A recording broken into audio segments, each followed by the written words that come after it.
And next up is the Times Union's own Steve Barnes.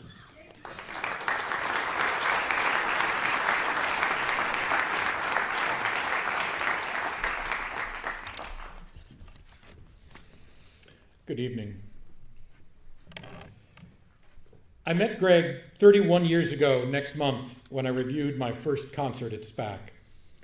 I was 20 years old, an intern at the Post-Star, and I don't think I'd been to SPAC in 8 or 9 years, and that was probably for a John Denver show with my parents. I certainly hadn't been to SPAC's press room, or any press room for that matter.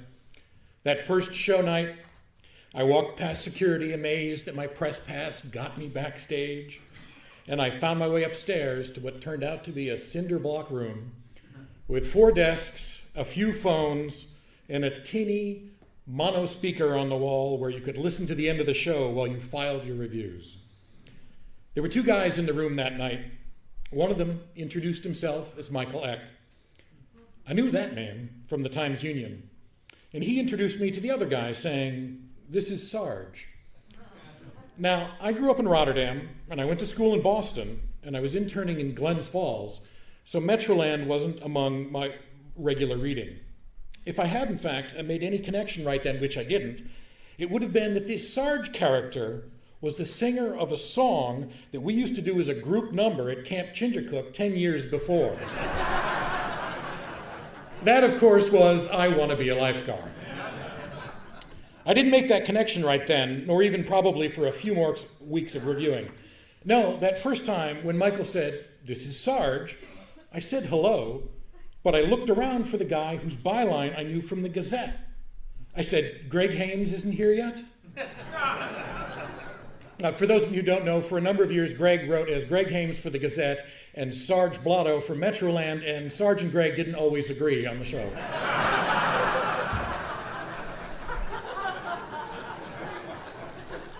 That was the first of many, many times Greg confounded me.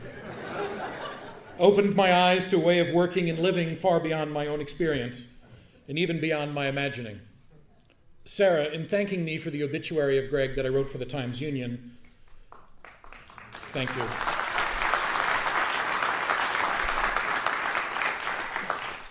Said that she thought I'd accurately suggested the weirdness of his life.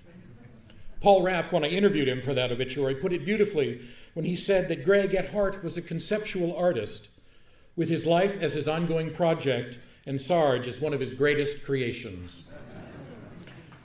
What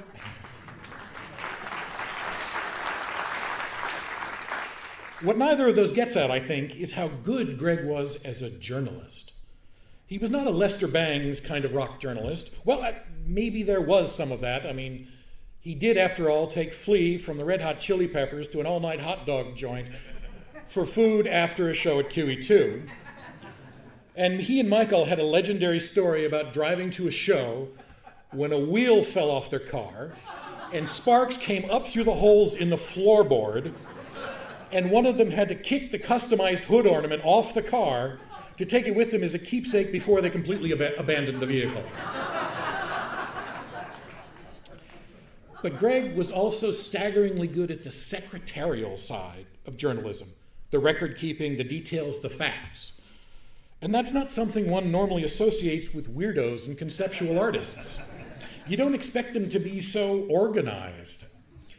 For years, long before the internet, way before Google, and before every venue and bar had its own website and Facebook page and Twitter and Instagram accounts, back when you had to look at inky words on dead trees to let you know who was playing where and when, Greg got that stuff right. He was the source for that information, and even later, when everyone had Google on their phones, they were still going to Nippertown to see what they didn't know about, but Greg did. One of his shticks when writing about local musicians was to list every band they'd ever been in. He'd tell you about the first gig of, I don't know, the Smokin' Toads, and then he'd tell you who its members were and what else they'd played in, even if some of those bands had existed only in the practice room or in somebody's living room, or existed even only in theory. brought to speculative life in Q82 or 288 or bogies by drunk musicians who vowed to play together but never actually did. Back then, during that first summer internship and the one the following summer, I filled in my musical knowledge. I learned how to review a live concert by eavesdropping on Michael and Greg. It wasn't plagiarism. I wasn't stealing their printed words. I just listened really hard and took useful little facts they'd toss out in conversation because they knew everything about music, or so it seemed to me then. For them, these were throwaway tidbits that they had no intention of putting in their reviews, and they had no knowledge that these tidbits sometimes ended up in mine. Michael might say, "Remember that so-and-so's drummer tonight did a couple of albums with Todd Rundgren?" To which Greg might reply, "Nobody heard them, but they were great." And in my review in the Post-Star the next morning, it would contain a line like, "The fill-in drummer for the evening, John blah blah Smith, put down a solid beat without ever distinguishing himself the way he did on his underappreciated albums with Todd Rundgren."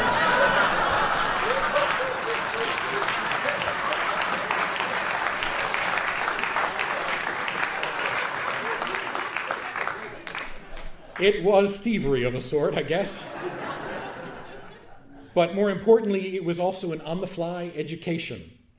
I never stopped looking to Greg for reliable information during those first 2 summers, during the 13 years we worked together at the Times Union, and in the years after when he left, when I'd read his freelance TU reviews and later in Nippertown to see what I should know but didn't. And I have to quibble here when someone said Greg wasn't competitive. You don't get as good as Greg at finding out stuff without being competitive. He just didn't seem competitive because he was always the first one.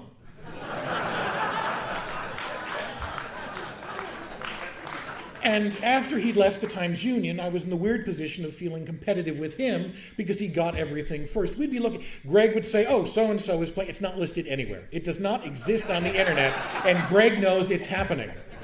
3 days later, the venue would say, "Oh, we don't have that yet." 3 days later, the venue tells you, "Yes, it's happening." And you read it on Nippertown first. Like hundreds of thousands of other readers over the years, I knew I was learning from the best. On a personal note, others here today were close friends and bandmates with Greg for going on 50 years. I didn't know him for as long or as well. But I think I speak for many of us when I say what I learned from him and how he influenced my work and his effect on how I view the world will last a lifetime. Thank you.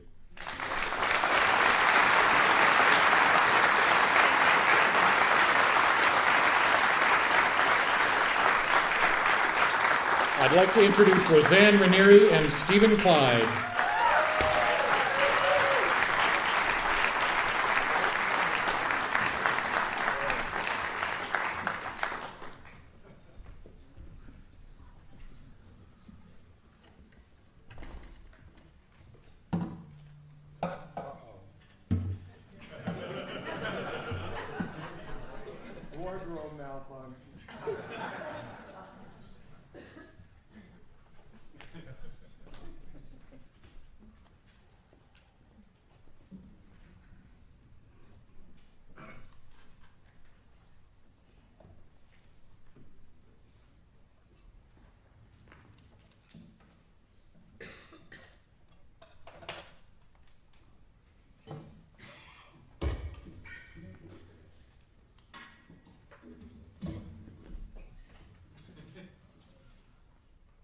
I love you, Gregory Haymes. 50 years.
nothing like the same as it never had gone. Through an open window where no curtain bar, I saw you. I saw you coming back to me. One begins to read between the pages of a book, the shape of sleeping music, so that you are hooked. Through the rain upon the trees, the kisses on your mouth. I saw you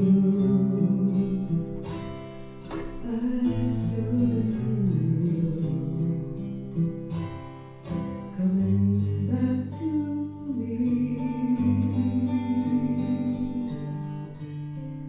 You came to stay and live my way, scatter my love like leaves on the wind.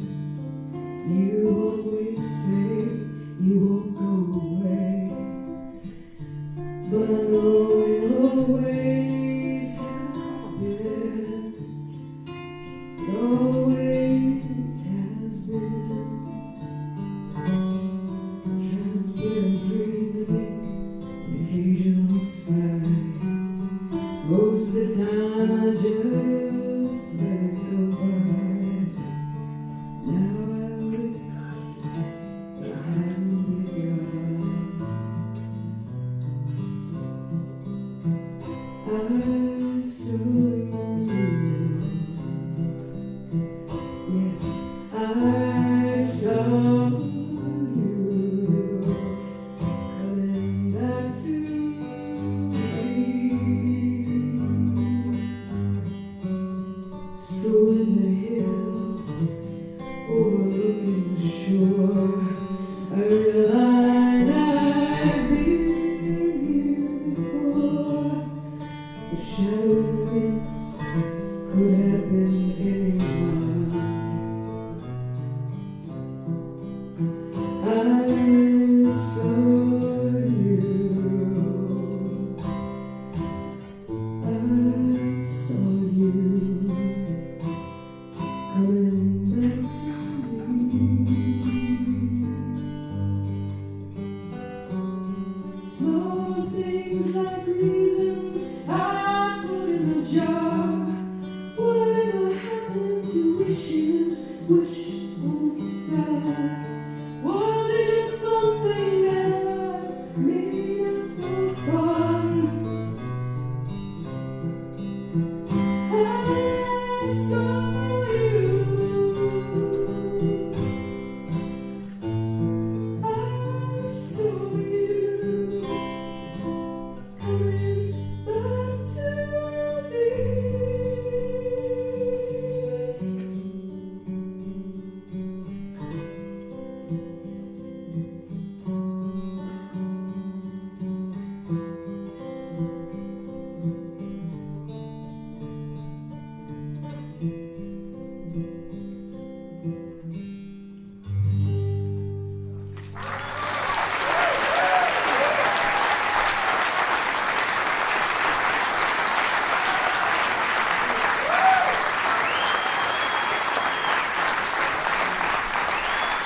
Thank you, Greg. Thank you. Roseanne Maneri.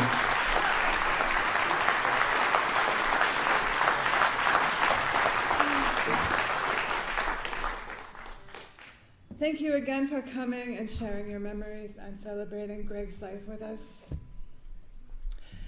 And finally, New Orleans. Greg loved New Orleans and its music and its culture. Although he grew up in Buffalo, his family relocated to the Crescent City over 30 years ago. We were married in New Orleans. In the last few weeks of his life, he rewatched all 4 seasons of Treme.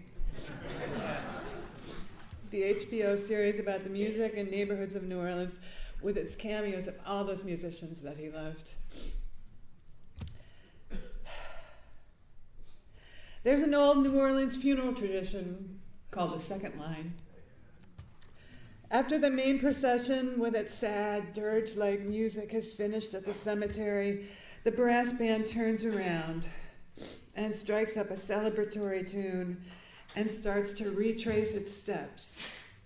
And a second ad hoc parade forms with complete strangers joining in, dancing, twirling parasols, handkerchief waving. It's a celebration of life in the inevitable face of death.